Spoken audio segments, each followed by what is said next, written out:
Okay, is anybody there? I kid you not, I just finished getting ready for today's broadcast. Oh my gosh, I have it printing out. If you can hear it in the background, that's my printer.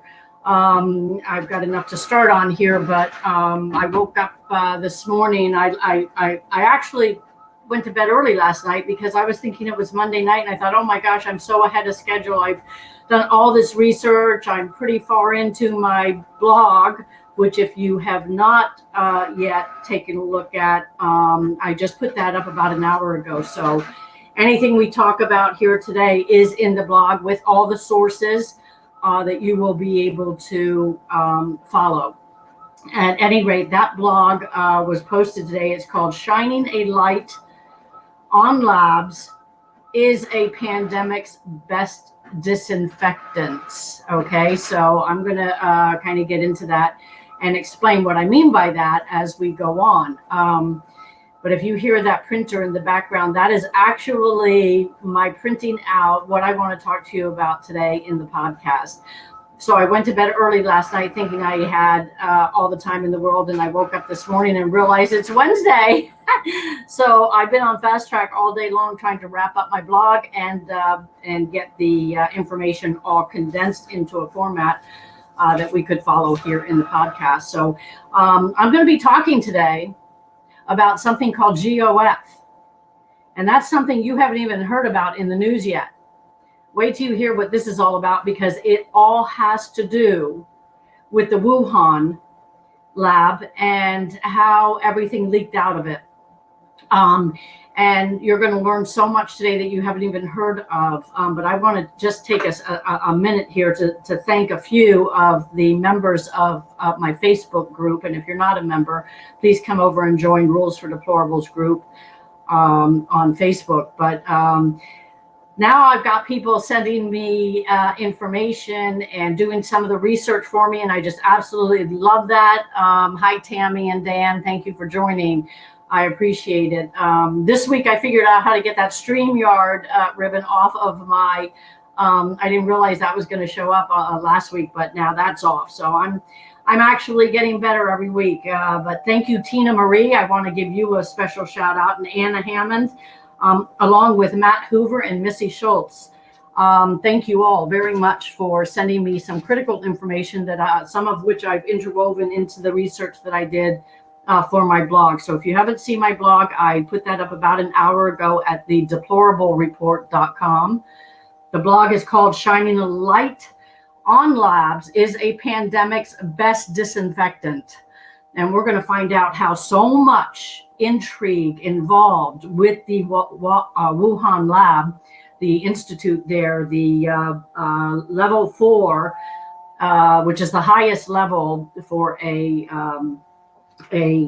lab that holds biochemicals and does research on them. That's the highest level. And, you know, when I did my research, I got to tell you, I was shocked by some of the stuff that we're still not being told. First off, as my blog starts off, I get into a bit of something that happened back in 2014 that alarmed many of our scientists in our country and around the world, quite frankly. And that had to do with our very own CDC. And this is probably going to come as a surprise to many of you as well, because it certainly did me, and I feel like I stay on top of quite a bit. But back in 2016, there was a report that came out in USA Today. And they basically said, quote, the CDC is among a small group of biolab operators nationwide, that means here in the United States, that has the worst regulatory histories in the country, receiving repeated sanctions under secretive federal regulations. Now, what I found out is that they had many permits pulled, and they've been closed down. This is the CDC. This is who we counted on for all of our testing. This is who, for the current pandemic, this is who we've counted on. And I just lost you guys. Now I got to find you again because something stupid just popped up here on my end. There you are. Okay.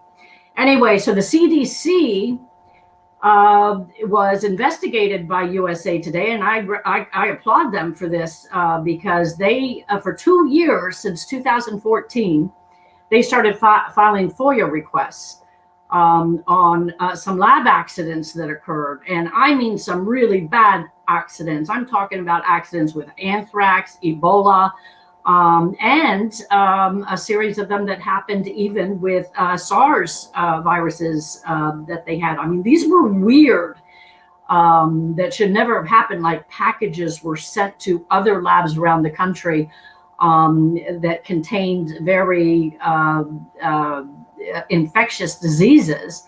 And these boxes would show up at these other administrative offices of labs around the country, where the seals were broken. There was a gaping hole in the box. I mean, this is really frightful stuff. So after 2 years of filing for these FOIA requests, USA Today finally gained a hold of a lot of information that they shared with us. And I did a lot of research about this, and most of it has to do with something called GOF, otherwise known as gain of function. Have you heard that yet? That plays a huge part in everything that we're seeing come out today, with the finger pointing to Dr. Fauci's NIAID, the NIH, Department of Homeland, or DHHS. That has to do with all of that. So I did a lot of digging over the past week, and I'm here to share with you some of this stuff that I found out that's just going to blow your mind. So here's one of the things that the investigation today, USA Today's investigation, uncovered. They said, quote, a series of high-profile safety incidents at the agency's headquarters in Atlanta involving, again, the diseases that I talked to you about, or the viruses, the problems. So scientists became alarmed, so alarmed by the reports of the generation of new viruses that are similar to the 1918 Spanish flu epidemic, that strain. Apparently we have that strain. It was actually discovered just not too long ago in our CDC in some old boxes or something. And the alarm that the scientists voiced was also fueled by 2 laboratory accidents at the CDC that heightened the concern about all of this. At any rate, so what happened out of that is that our government, now this was under Obama's time, and I'm not blaming Obama here, okay, because he actually took a very laudable step in the right direction, and his White House ordered a pause. And that's what they called it, okay, in quotes, a pause for all gain of function research studies that were going on around the country. And specifically those involving influenza, SARS, and MERS, because that seemed to be where a lot of the focus was and a lot of the fear that was going on. So what exactly, oh, by the way, there were 11 studies going on at that time. Okay, that's critical to understand. So 11 studies going on around our country were affected by this pause that was ordered by the White House itself. Okay, this is gonna answer a lot for you, a lot of questions that I had, and hopefully that you have as well. So, okay, so during this pause, the government ordered no funding for any new projects involving these particular experiments, okay? Because we're hearing a lot right now about funding. Now, this is what a GOF is. Gain of function. It's when a scientist takes a virus and changes something about it. Now, those changes can vary depending on what the desired outcome is, obviously. Okay, they could be changing it for to build a vaccine. Well, we'll talk about that in a second. Let me stay on track. Otherwise, I'll never get as much as I want to get passed along to you in the hour that we have together. But this pause, this is what's important to understand as well. This pause actually began. Now, this is part of what the USA Today found out from the Freedom of Information Act. We didn't know about this until USA Today did their digging, so kudos to their investigators. The GOF pause began October 17, 2014. And it was not lifted, by the way, until December 19th, 2017. So we're looking at a period of time of about 3 years that this pause was in effect. And during this pause, and the purpose of the pause was to reassess how laboratories, the CDC and others around the country, how they were dealing with safety precautions, basically, and to figure out what needed to be changed. So the NIH director at the time, under Obama, he was appointed by Obama. He's still the NIH director, and Trump held him over. Okay, so this is a guy named Francis S. Collins. He said, now this was after it was lifted, after with his letter lifting it, there's an order. You can go find, just go to the deplorablereport.com to my blog that I just put up about 2 hours ago. And you'll find all the sources you need that I'm speaking about here today. But the NIH director said after the pause was lifted, I am confident that the thoughtful review process will help to facilitate the safe, secure, and responsible conduct of this type of research in a manner that maximizes the benefits to public health. What was that review process? Well, it took 3 years. We know that, right? Well, there was about a 30-day period there in the end, I believe, in the end, beginning of 2015, where they opened up to the scientific community and also to the public, and they let them have an opportunity to weigh in on GOF experiments. If you're just joining us, GOF is the key to my research here, and we're not hearing about that anywhere else. I haven't been, maybe you have, but I have not heard that one other place, and I've dug into this pretty deep. GOF is gain of function, and it means our scientists can change viruses to fit the end result they're trying to achieve. Playing with nature, in other words, right? So now, that 30-day period during which the public and scientists could weigh in, the NIH receives a ton of letters. I have a link that you can find all of those letters. They're fascinating to read. I think I read every single one. One argument to stop the funding and stop this GOF research was put forth by a professor named Steven Saltzberg. He's a professor of biomedical engineering, computer science, and biostatistics, the director at the Center for Computational Biology at the Institute of Genetic Medicines at Johns Hopkins University School of Medicine. I don't know where they get these long names, but boy, it's exhausting. I just want to welcome to a few more people. Thanks, Deidre, for joining us. Chris, I always appreciate seeing you. Tammy, haven't heard of that. GOF you must be talking about, I'm sure, right? Okay, so now this guy, Dr. Steven Saltzberg, wrote in one of his letters to try to stop this kind of research was gain of function research on the flu has created, listen to this, has created new dangerous strains that would never occur in nature. There is no evidence that these provide any benefit whatsoever in predicting the natural evolution of the flu.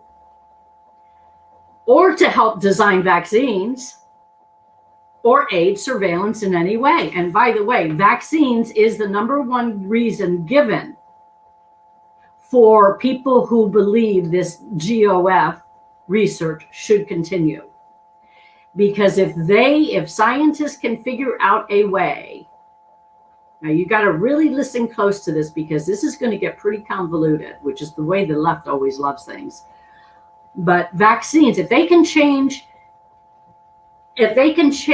a virus, or if they can figure out the structure of the virus, they can build a vaccine to attack that virus in whichever way they might want to, for altruistic or evil purposes, by the way.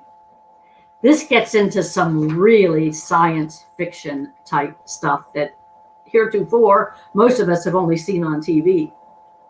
But now it's here. Now the converse argument, we should continue with this GOF funding is pretty compelling too. So we always want to look at both sides. Here's what one argument to continue is: proponents of GOF research hope to overcome the time constraints of vaccine production by preparing and manufacturing flu vaccines in advance, before they emerge in nature. We're going to be drawing some dots here, connecting some dots. I think you probably already are in your own heads. Okay, so before the virus strikes, they want that vaccine ready. GOF research is necessary to know which genetic characteristics to include in vaccines for optimal shelf life and effectiveness for prevention of infection and disease caused by the flu virus. In other words, oh, by the way, you know who that quote was from? The CDC, Bill Gates' buddy, if that connects any dots for you. In other words, this is a quote from my blog, from me: create a new virus before it evolves, so a vaccine could be manufactured ahead of time to save the world, or destroy it trying. So vaccines are a lucrative business. Follow the money. If you don't believe that, make sure to read my April 14th blog. And for those of you who were here last week, you know all about it because we talked about it. The Beware Bill Gates Pandora Box of Pandemic Vaccines. If you read that blog or watch my podcast from that show, you'll probably never want to get a vaccine again. Am I right, folks? Now, a year prior,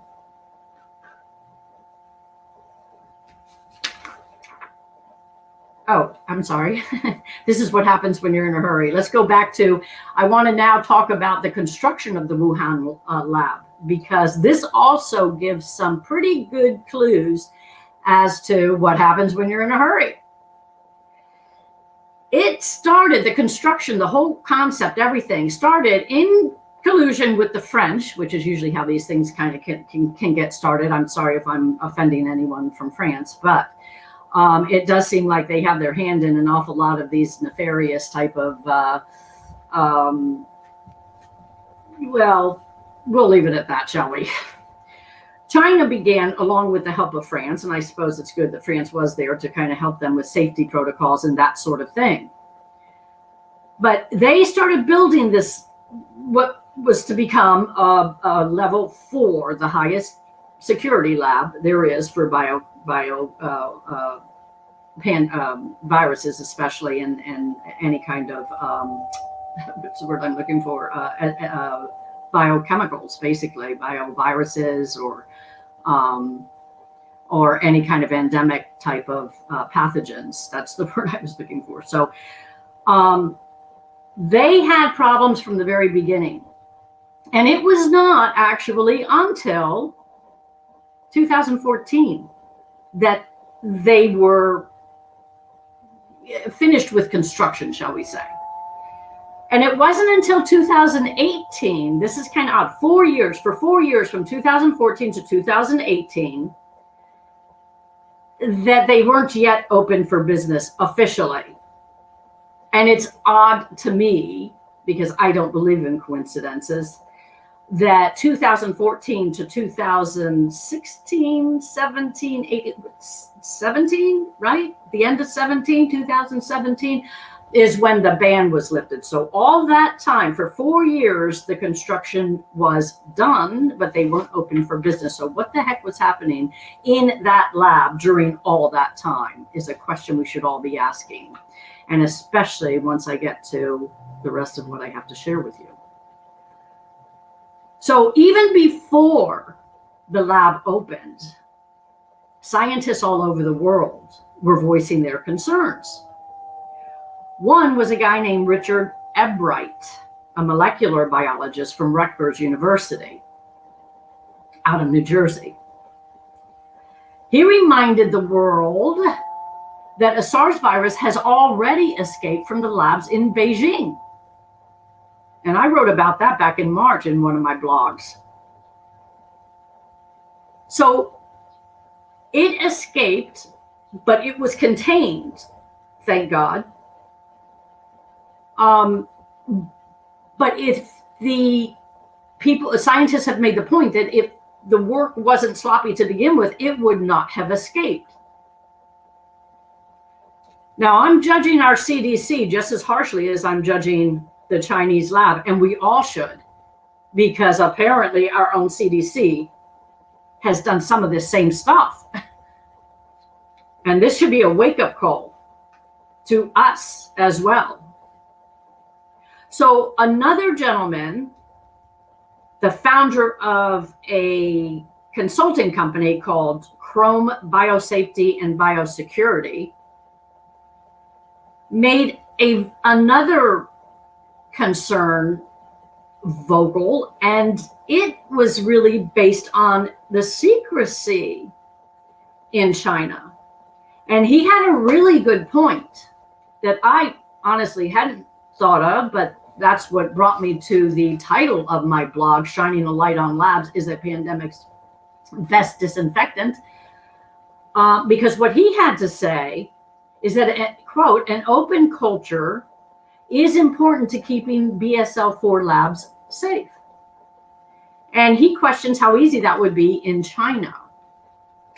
Well, I think we found that out, haven't we? The hard way. At that time, in response to these concerns, the Wuhan's lab director said, and he's a guy named Zheng-li, I'm not going to even try to pronounce some of these names. He said that, quote, or this was a quote from actually the article, the source. He has worked to address this issue with his staff. And he said, quote, we tell them the most important thing is that they report what they have or haven't done. Transparency is the basis of the lab. If only China's leaders had heeded his point, huh? But even back in January of 2018, and that, as you'll recall, was before the lab even opened, several U.S. embassy officials, you ready for this? They sent back warnings here to us about the, quote, inadequate safety at the Wuhan Institute of Virology lab, and they passed that information about scientists conducting risky research on coronavirus from bats. I mean, the red flags were all over the place. The writing was on the wall, and folks, somebody needs to be held accountable. Now, enter Batwoman. Oh yeah, the Chinese have their own version of Batwoman, and she's the real deal. Now, her name is, and you've probably heard it bounced around, Zheng-li. She's a she-bat woman. And there was an article out of Nature, and again, you should go read this one. This is really, really interesting, that was published in 2015.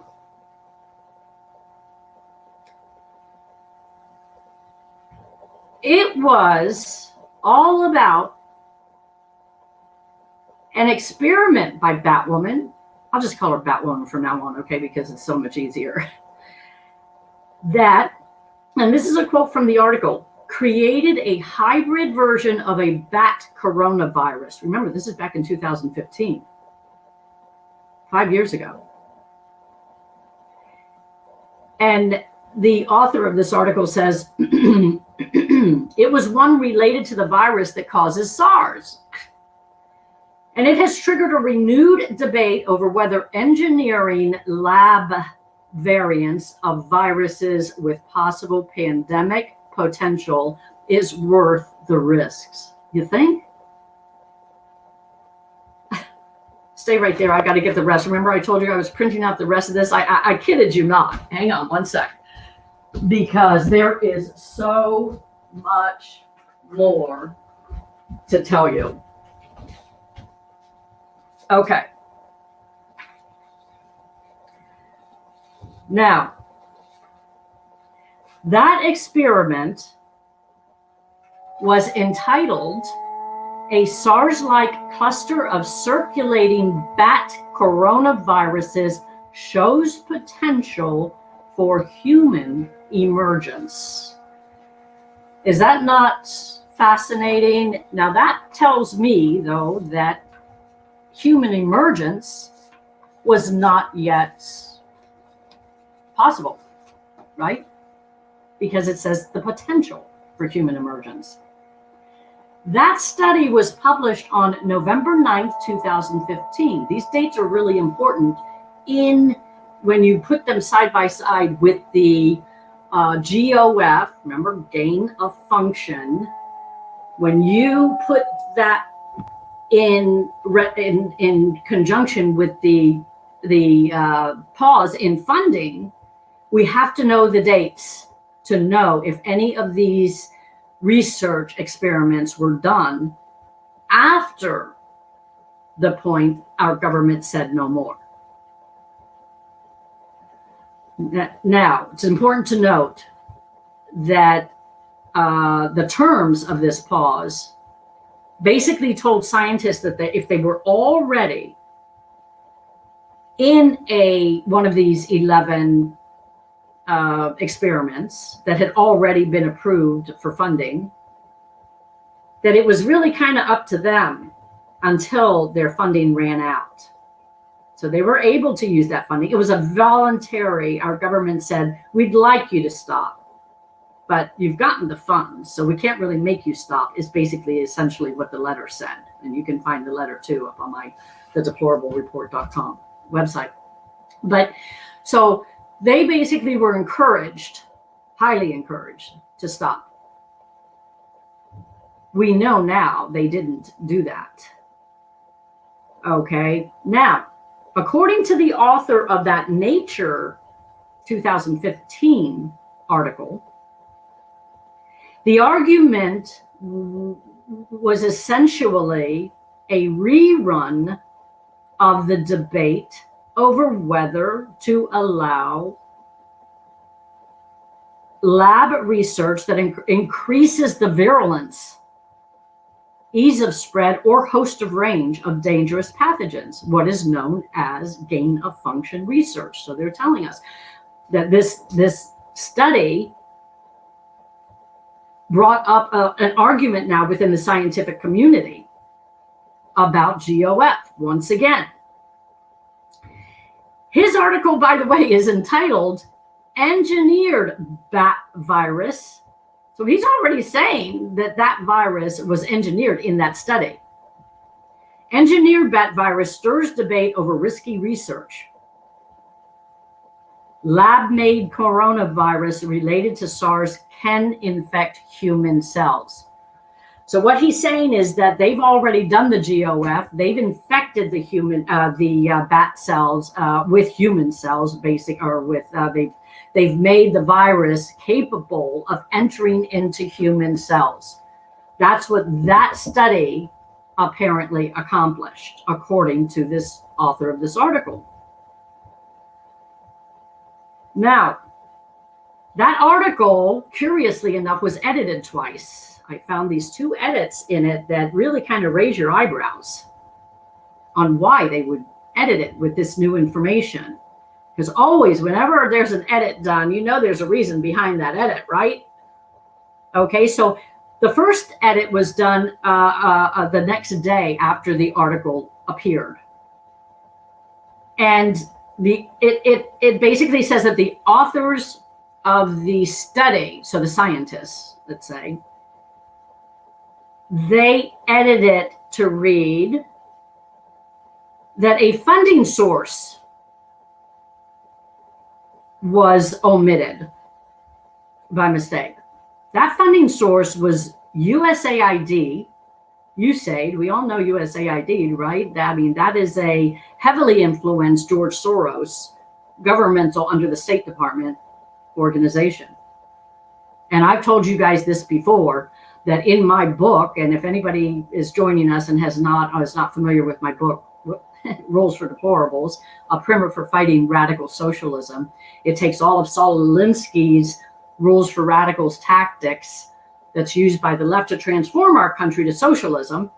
It takes those tactics and explains to us that how the left is using those tactics against us. And Dan just gave me a little information here. Dan's giving me homework to do as though I don't have enough. Dan, that's a great suggestion, but you guys need to help me when I flourish out all these, uncover these little tidbits here with my research. Don't forget, I'm researching all week long, and then I'm writing my blogs, and then I'm writing for my podcast. So I'm actually busier than, remember when I was out on the road, which will recontinue after we're allowed back out of our homes again. But I was on the Florida Deplorable Book Tour, spreading the message of my book. And in my time now, I'm more busy now than I was when I was out speaking. So if anybody can help me, like the four I mentioned earlier, that my new research assistants, which I absolutely love, that I can call people my research assistants, please. Dan was saying we should write to the editors of these papers, or whenever we hear of this stuff, or write our congressman. Yes, I've sent my book personally. I've sent my book for free out of my own pocket to some of our Republican senators when they vote against our president on stupid stuff. When we have stuff like this going on, we need to stay focused on the really important stuff that our country is going through right now, and not on all the shiny objects that the left is trying to create for us. So with that said, let me refocus back here on the message. But thank you, Dan. I appreciate you weighing in, and I appreciate you being here, and all of you as well. Please make sure to share this message and my blogs with everybody you know, so that these messages can start getting out there, because I don't think anybody here has heard of GOF. I have not seen it on the news. I haven't seen it on anything that any of you have sent to me. This is kind of a buried concept, but it's going to start coming out big, especially after, if you saw our president in one of his briefings, I believe it was yesterday, I've lost so much track of time, where he came out and said that they're researching that $3.7 million that was supposedly now it's come out that's been funded by our own government for this bat coronavirus research. Okay, believe you me, our president's looking into it now. And we can write him and thank him for that. So to get back to the Nature article edit, so they list this funding source as USAID -EPT, which I still don't know what that means, -predict. So I was really curious about what the heck predict was. And I looked it up, and you know what it is? It's a 10-year-old, more bureaucracy added, another layer of bureaucracy added to our government. It's an organization called Predict, and their entire focus is on predicting emerging diseases. So obviously, we know where our taxpayer dollars went for the last 10 years because nothing was predicted about this. At least not to us. So predict. Interestingly enough, I came across an article about Predict losing its funding. Well, the funding ran out is what happened. It had a 2-year funding. They were worldwide. They worked with all these different countries, these third world countries mainly. And it just sounds to me, the more I read about it, the more it sounded like just another layer of bureaucracy, because we already have government that's supposed to be doing this for us. And where is the WHO? After all. Okay. Because either we pay Predict or we pay the WHO, but we don't pay both. That's ludicrous. And our president is getting to the bottom of all of this. We're going to come out of this much more streamlined than before he was elected.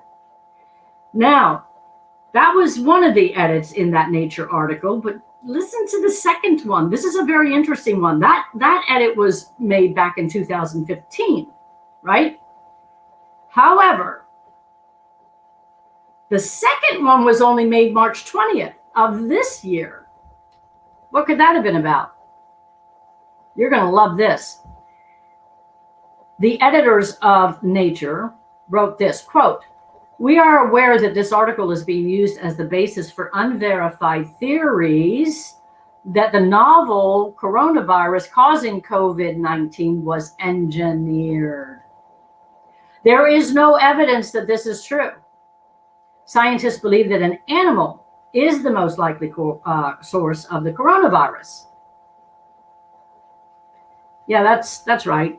But it should have read, "There is no evidence yet that we know of yet." And there's no reason, by the way, that engineering doesn't involve an animal to begin with, or that the animal couldn't have been engineered, or that the virus from the bat couldn't have been engineered, right? So I don't find that particularly of interest, that edit, but it just goes to show you how much interest this particular article has generated.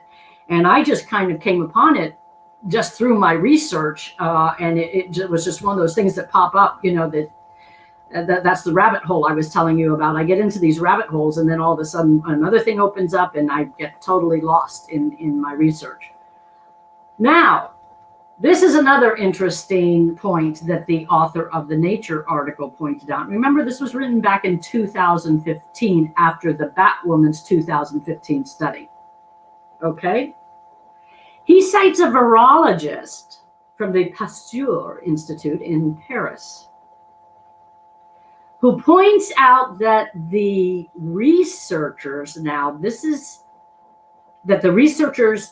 have created a novel virus that, quote, this is from the Pasteur scientist, grows remarkably well in human cells. The scientist said, quote, "If that virus were to escape, nobody could predict its trajectory." That's frightening, is it not? Notice, though, the virologist's choice words: created and engineered. That tells us everything. Now, in Batwoman's 2015 study, she had co-authors, as most of these studies do. One of them of particular interest is an American whose name is Ralph S. Barrick, a doctor, PhD. He was the project leader and infectious disease researcher at the University of North Carolina at Chapel Hill. We're hearing North Carolina pop into these conversations here and there, okay? Now, the two of them also co-authored together a previous study that I want to just touch on here real quick in 2014. So prior to this 2015 study, there was another study that was done at the University of North Carolina in Chapel Hill. And the two of them worked on this one together. It was entitled Role of Uncharacterized Genes in High Pathogenic Human Coronavirus Infection. It happened to be one of the 11 that the White House targeted, Obama's White House targeted in their GOF pause. Now, remember I told you they said that pause was just voluntary and that whoever was researching under their grants or their funds could do so until their funds ran out or ended. And that the end date on that particular study was May 31st, 2015. So after May 31st, 2015, that study came to an end and no more money was supposed to be given to that study, right? Okay. Now,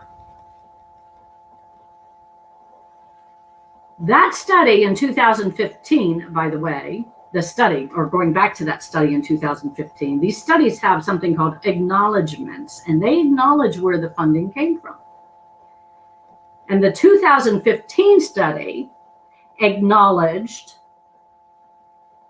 and thanked us, the American taxpayers, because Fauci's baby, the NIAID,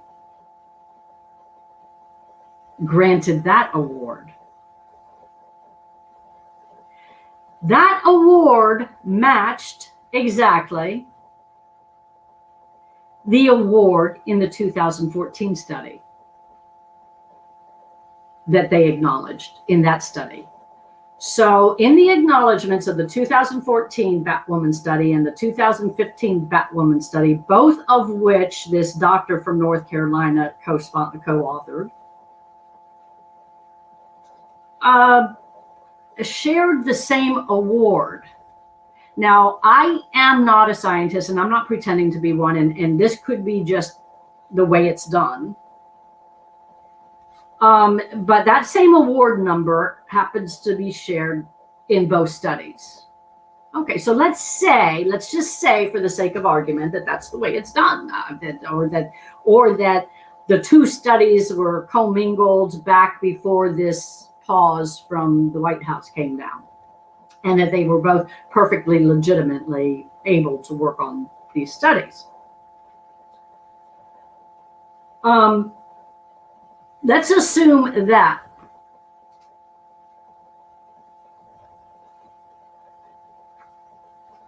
in the 2015 study, it's quite interesting. One of the disclosures in that acknowledgement section was, quote, this, quote, experiments with full-length and chimeric, I looked that up and I think it has to do with bats. I've forgotten now, but I believe chimeric SHCO14 recombinant viruses were initiated and performed before the GOF research funding pause and have since been reviewed and approved for continued study by the NIH. Okay. So I went back and I looked at that NIH letter from 2014. That letter, by the way, those letters went out to those 11 scientists that were affected by the GOF pause and signed off by the NIAID, the NIH, and the DHHS, okay?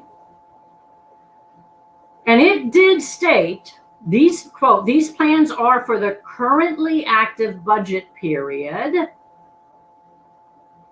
Please be advised that while the funding pause is in effect, NIAID will not support GOF research identified in the pause after the end of the current grant budget period. So once that grant period is over, which was May 31st of 2015, right? Once that period was over, that was it, supposedly, according to this letter. They went on to say neither competing nor non-competing renewal applications will be funded to support applicable GOF research.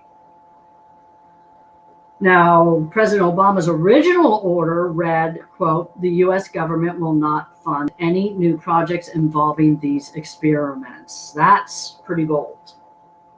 And that sounded definitive. Or at least that's what they wanted us to think. We don't know what they were doing behind closed doors. So let's put those two studies to the side then, assuming that maybe both of them were covered under the same grant, therefore they were legal, I suppose, I guess, even though they weren't, the 2015 wasn't actually published until November. And the pause wasn't lifted till December 2017. See, this is how the left does. These are so bureaucratically convoluted. They hope we're going to just say, oh my God, I can't do this anymore.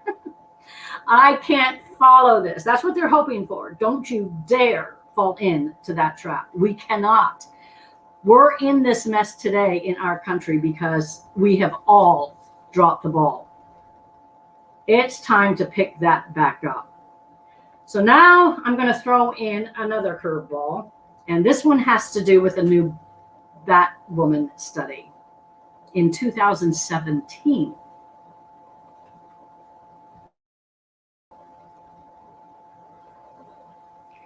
This one was called Discovery, that means they discovered it, Discovery of a Rich Gene Pool of Bat SARS-related Coronaviruses provides new insights into the origin of SARS coronavirus.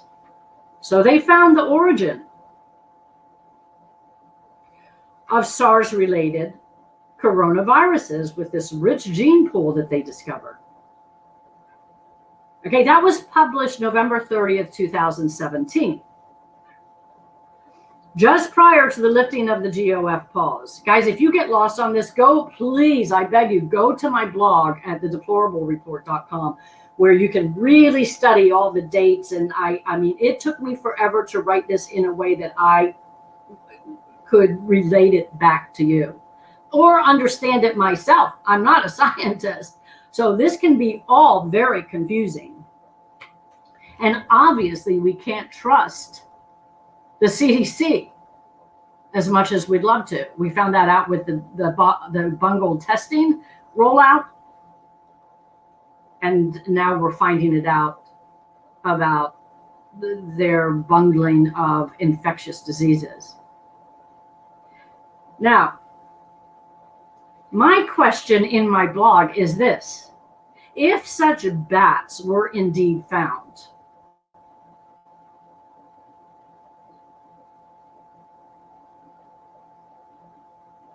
oh, I have to read one statement first, otherwise you're going to get lost in this. Okay, this is what the study indicated. Oh, this is so important. I'm glad I remembered this. The scientists themselves stated, quote, we found that bat strains, they actually said SARS-CoV strains,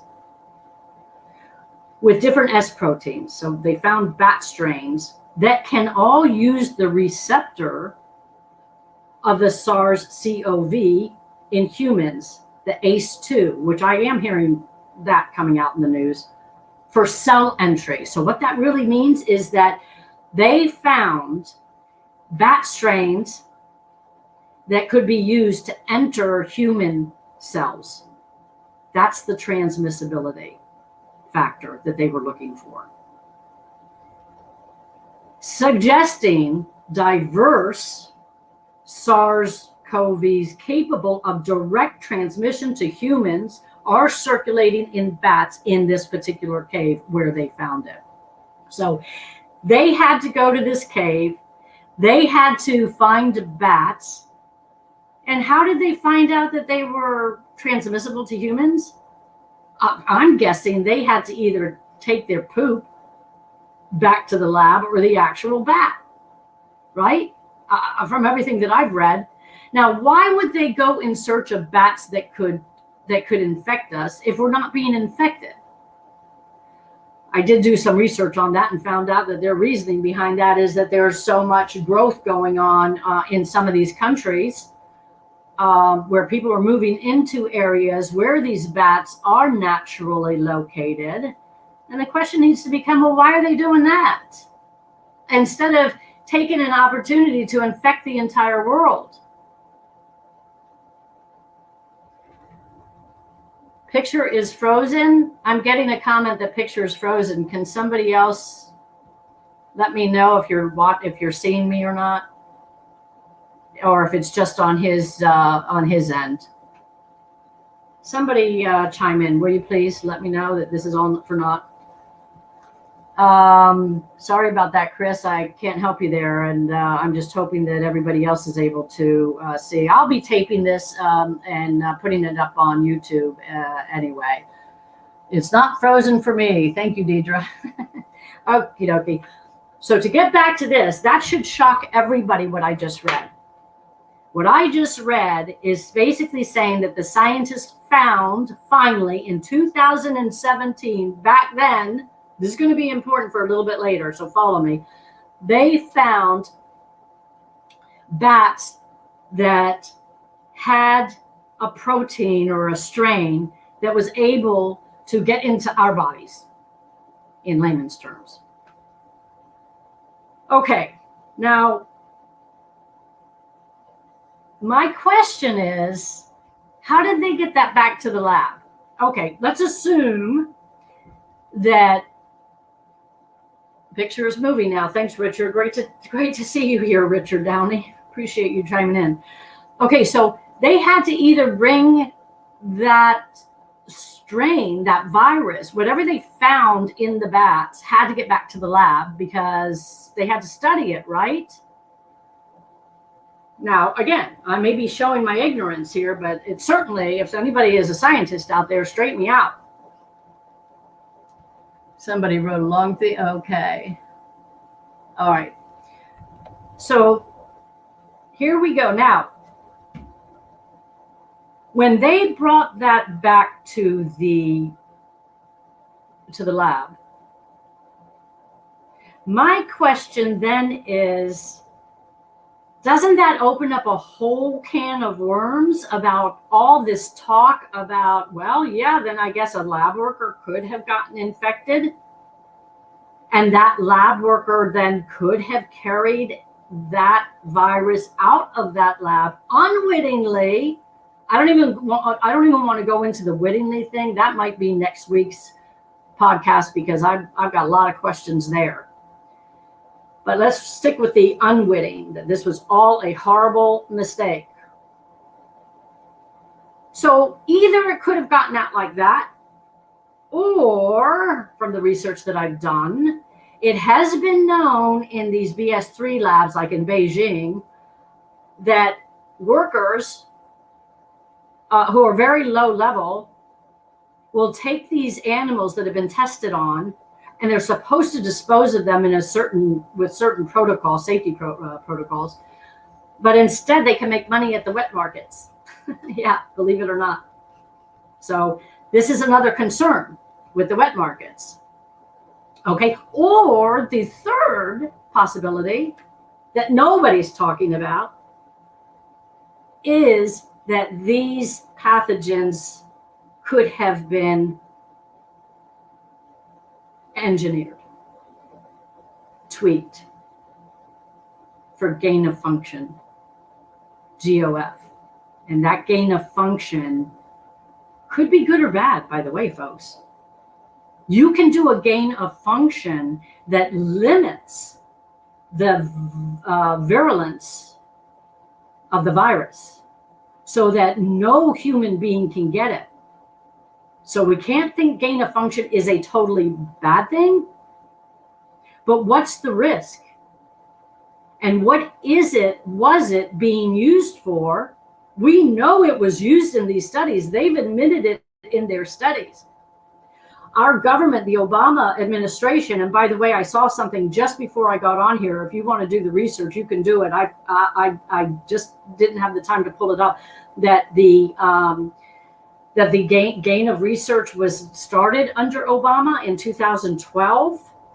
Somebody's got to follow up on that, because if that's the case, then he doesn't get any big medal for stopping it in 2014, right? Okay. So back to the GOF engineered. Was it engineered on a non-human transmissible bat to make it a transmissible bat? Or the strain, the little cell or whatever it is that they work on with these GOFs, was engineered in such a way to do that? Why would they do that? Anybody an anti-vaxxer? You probably already know the answer to that. And we're going to get into that in a little bit here too. How am I doing on time? Oh my God, we've already gone for an hour. Can you believe that? I can't stop here. I'm going to hurry through the rest of this, guys. Make sure to visit my blog if you can't stay through the entire hour. The 2017 study, by the way, stated that the complete genome sequences, this is so important. Oh my God, please stay with me for few more minutes.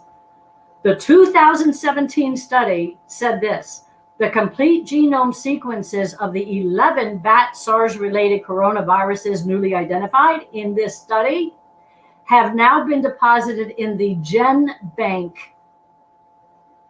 database and assigned accession numbers, blah, blah, blah. That's the genome bank. The genome bank. We wondered how Batwoman came up with the genome sequence so quick on January 11th. We may have the answer to that now. Now the question should be, were all of the genomes that could be behind a virus like the one that has gone pandemic now, the COVID-19, was the COVID-19 entered into that gene bank? Or was it withheld, and has China been studying that, working on it for the past 2 years in order to be the heroes after the pandemic got out with their quick vaccine? If they come out with a vaccine real quick under that 18 months, I think we'll have our answer. And therefore, the question becomes, did they engineer those bats in order to create a vaccine for the eventual time that this particular COVID-19 virus escaped or was happened upon in a cave by a human that just happened to build a house right outside the cave? Too many coincidences, aren't there? By the way, the day after that genome sequences, those sequences were released, did you know that that lab that released them was shut down? Apparently it's not the same lab. But for rectification, I had to look that word up, and I'm a pretty wordy person. That means the action of putting something right. So the Chinese leadership closed that lab down so that they could make something right in there. Now, that study was submitted, by the way, in February of 2017, well before the GOF moratorium ended on December 19th of that year. So I highlighted this, so I know this is important to get across to you. if Batwoman, in other words, she, and her team used GOF experimentation after the pause was put in place and before it was lifted, and it was used with, we know, NIH, NIAID funding, whether the leaked virus escaped intentionally or not, both the Chinese and our own government, I hate for this to even come out of my mouth, but it's true. You're hearing a lot of chatter right now on the internet that this virus was sent over by the US. There's some truth to that from my research. So both the Chinese and our own NIAID, that's the critical governmental agency, and of course we know that's headed by Dr. Anthony Fauci, they both have reason for a cover-up. That's because once again, those credited with funding this study, the 2017 study, were, among others, NIAID and USAID, USAID, and the PREDICT program. Those are the three you want to keep your eye out for. And by the way, I could not find the same award, the initial award for the other two studies from NIAID. A different award number was used for this one. So I just didn't have time to research and find out what this one, if this one, the only thing that would change this whole equation is if the award that funded this 2017 study, and I'll follow up on this, you bet. If that award was granted after the pause was put into effect, is going to be quite telling. Either way, the NIAID is up to their bat balls in this. Curiously, the scientists say in the study, they felt a need to put this statement in, quote, the funders had no role in study design, data collection, and analysis, decision to publish, or preparation of the manuscript. Sure. Now, I want to just try to put this in a positive light in view of what's happening in our world today. You all know I talk a lot about Saul Alinsky's tactics. The tactic that was used here was so insidious. It's tactic number 3. Whenever possible, go outside the experience of the enemy. In this particular case, who's the enemy? The enemy was the United States of America. Because our own government agencies, the leaders, the heads, went against what they knew darn well, the people of the United States of America wanted. We didn't want GOF. If you see all the letters that came out against GOF research and the citizens, the American citizens that wrote in during that time period that were alert enough to understand this was going on, no.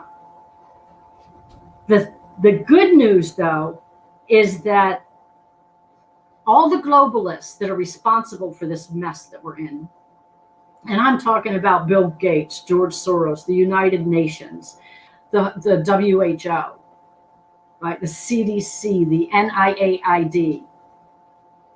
These people are for globalism, and the sooner Americans get that through their heads, the better off our country's going to be. They have one goal in mind, and that is to transform us into socialism, have us join the global community as a third world country so that they could take over, the oligarchs could be in charge of the entire world. That's their goal. How did they try to do it in this case? We should all be so thankful for our president, because they used Alinsky tactic number 9. You've heard me talk about this with regard to the pandemic before. the threat is more terrifying than the thing itself. They use that how? Bill Gates' own predictability models, the IMHE, he has funded all of that. That is now all been exposed for the fraud that it was. Because he wants all of us inside our homes. Is this threat real? Yes, this threat is real, folks. Don't take me for saying it's not a real pandemic, because it certainly is. But as we saw coming out of the California latest numbers, we're now looking at probably, instead of a 3 to 4 point percentage, 3 to 4% deaths in this pandemic, now we're dropping down below 1%. So that's great news. And we're exposing those who try to destroy not only our economy, but the economy of the entire world. Why?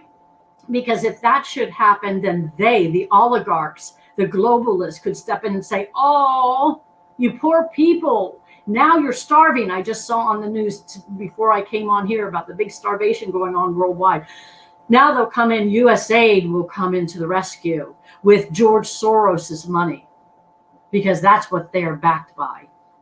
I've uncovered that in other investigative reports. Thanks to our ever vigilant President Trump, an investigation now is going on with the GOFs. Because I know all this stuff, and now you do, listen carefully to his words, because now you're going to understand when he gets up in front of the country and he starts talking about the investigations that are being done. It's all about this. With Trump, he's all about Alinsky tactic number 12. The price of a successful attack is a constructive alternative, and he's going to turn this entire devastating event into building our country so much stronger. The infrastructure, the structure, the everything about what the left has weakened in our country over the past decades. Trump is now going to use this crisis and not let it go to waste. He is going to make sure that our national stockpiles are built up. He already has been doing that. He's going to strengthen everything that's weak that the left has weakened us with. And we need to support him every chance we can. Folks, thank you for joining another hour of the Deplorable Report. I hope you've enjoyed being with me as much as I've enjoyed doing the research for this and sharing it with you. The Deplorable Report is my new attempt at avenging fake news with fact-based truth, and I'll be doing it every day of my life, at least through 2020, but probably for the rest of my life. Join me again next week, and go to join my for more of this and to be updated as to the next time I'm going to be getting a blog out there and another podcast. Make sure to join our group Facebook page. Most of the people I'm seeing on here are from there. That's Rules for Deplorables group on Facebook. It's a private group. We don't allow snowflakes in there. And so we can continue with our intelligent conversation. So thank you all so very much. Check out the Deplorable Report. And don't forget to buy my book and learn all about Saul Alinsky's. Oh, I forgot to put my banner up there. Gosh darn it. Every week it's something different that I learn. Look, there it is. That was supposed to be scrolling the whole time I was talking.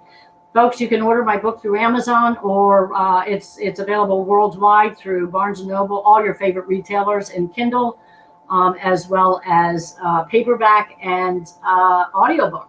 So help support me to continue my message, and join me again next week. Thank you all very much. You have a safe week.